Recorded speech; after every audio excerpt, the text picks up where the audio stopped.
Ever since the independence referendum held on October 1, which was disrupted by baton-wielding Guardia Civil and National Police who also fired rubber bullets into the crowds of people attempting to vote, a growing number of people have hit out at the EU's top apparatchiks. The likes of the European Commissioner Jean-Claude Juncker and Donald Tusk, the President of the European Council, have fully backed Spain, saying it was merely an internal matter and they could not get involved.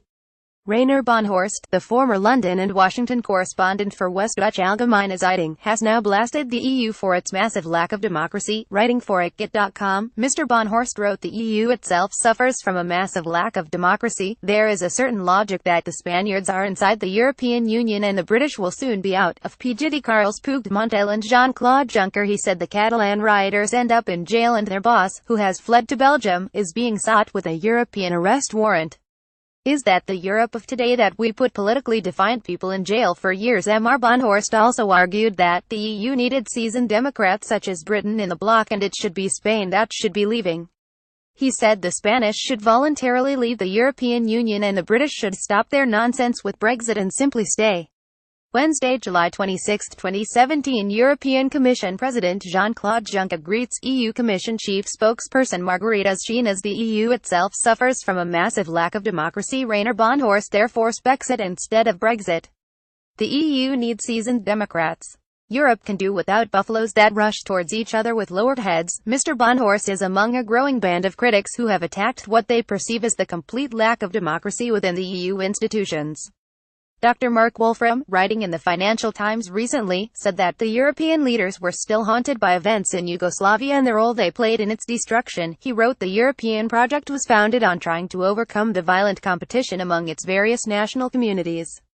European elites always blamed the Yugoslav crisis on the lack of democracy, but Spain demonstrates again that even a reasonably functioning democracy is no protection against secessionist passions." EU Commission President Jean-Claude Juncker has given his backing to Spain. The ousted Catalan President Carles Puigdemont has also taken a veiled swipe at the EU leaders. Writing in today's Guardian, Mr. Puigdemont wrote, "Catalonia is right now the only territory in the European Union that has been denied the supreme law. Its citizens voted for the parliament that its citizens elected, the president that this parliament elected, and the government that this president appointed in the exercise of his powers." Assumpció Lela, a former politician with Catalonia's Democrats Party, was less diplomatic, saying after the arrest and detention of a number of Mr. Puigdemont's ministers, she said, "This is an unjust situation in which they are being investigated for facilitating democracy."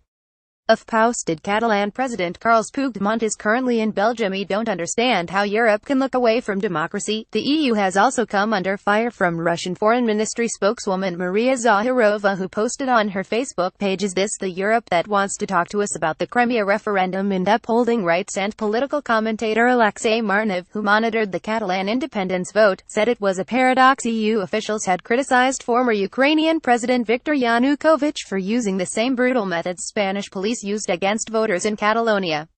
He told Russian news agency Interfax if they told Yanukovych 4 years ago that he could use the same methods that are being used in Barcelona, that such methods are European, I believe that there would be none of the horrible events that later took place in Ukraine.